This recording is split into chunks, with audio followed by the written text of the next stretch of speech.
Hey guys, Rudy Kalen here. Let's talk about E4A Magnetos, International Harvester, or McCormick Deering. They're early magnetos on early tractors. One of the first mags that International Harvester ever made. They were on all of the real early, like 1020s, 1530, 816s, and the regulars. You guys into the international or McCormick Deering will know exactly what I'm talking about. But older tractors, a lot of guys are restoring them nowadays. So I end up rebuilding quite a few of these. And so I'm going to show you a couple I got on the bench here that I just finished, and I think you'll like seeing them. They're complete rebuilds. Old magnetos. They have shuttle wound coils. Means the coil is in the armature and it spins, and you'll see that in a second. I don't have a complete rebuilt armature to show you because they're inside the magnetos, but I've got an armature and some of the components that you'll see in a second here.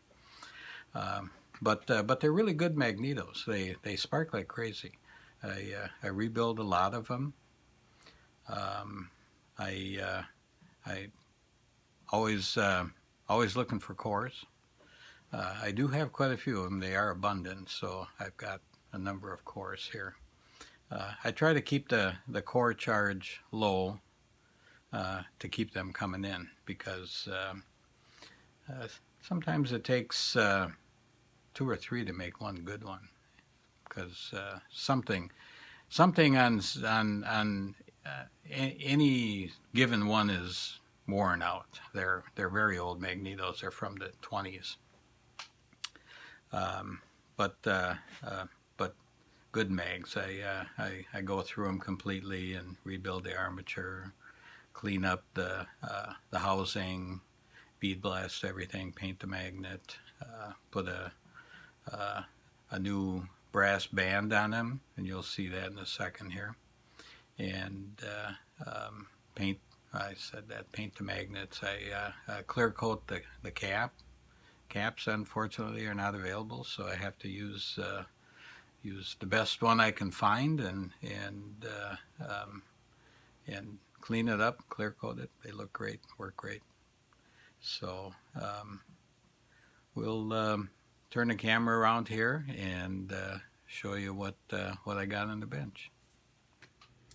Okay, guys, here's the magneto that's all done. I finished a couple of them recently, and boy, they sure look nice when they're done. Got a magnet all painted up and recharged. New brass band on it. It says International. The housing and everything is glass bead blasted. The cap is clear coated, and the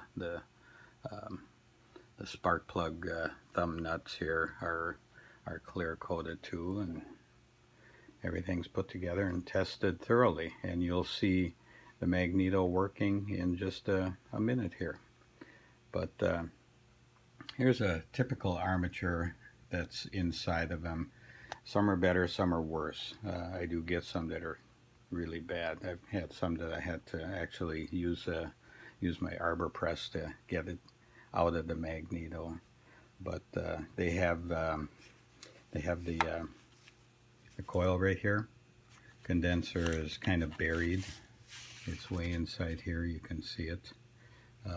Collector ring. This one happens to have a little chip in it, and that's what I said about a lot of them come in and they appear good, but this one had a broken collector ring. You can see it right here, broken, not good. So I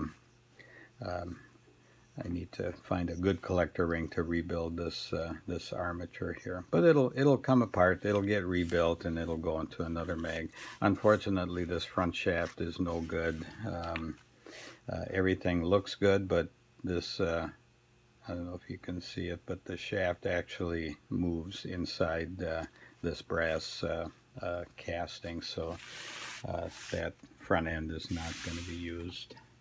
Here's an old coil that came out of an armature. Here's an old condenser that came out of one.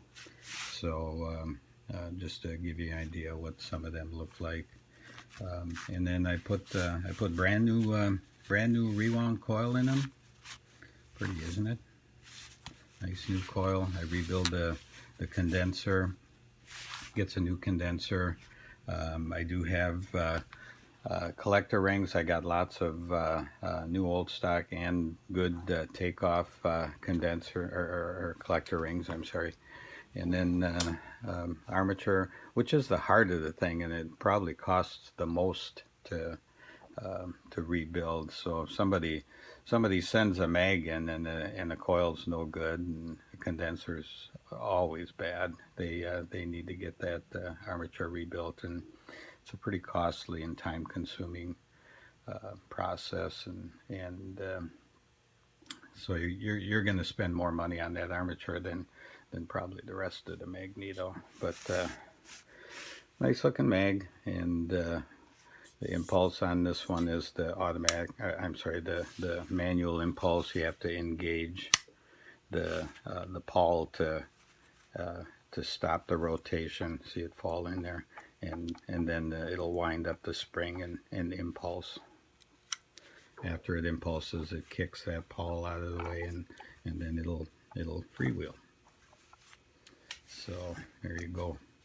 Nice looking E4A mag, and I've also got one here on the tester, and I'll fire that up in a minute and show it to you working.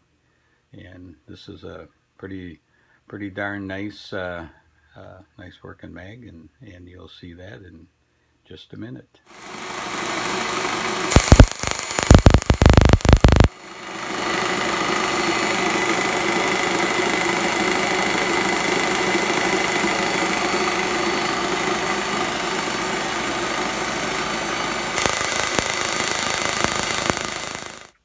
Hi guys, so you saw it for yourself. It works very well.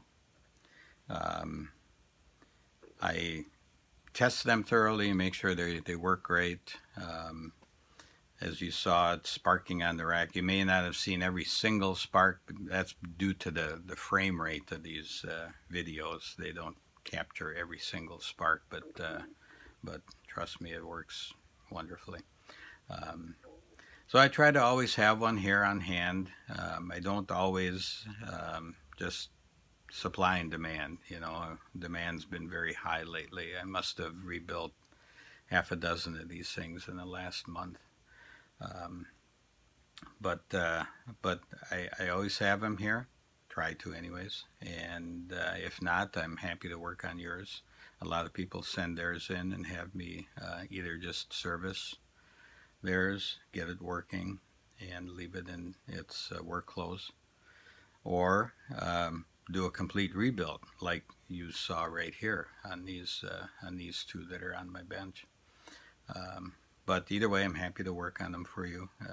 A lot of them come in and out of here, so feel free to send it in. Give me a buzz if you have any questions. All my contact info is on my website, rebuiltmags.com.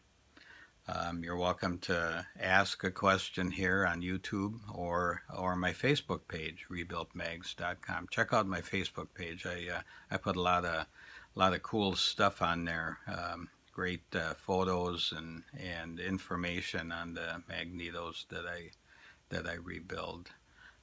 And my phone number is easy to find. It's on it's everywhere on Facebook and on my website. So give me a buzz. Thanks for watching, and I'll see you soon. Bye.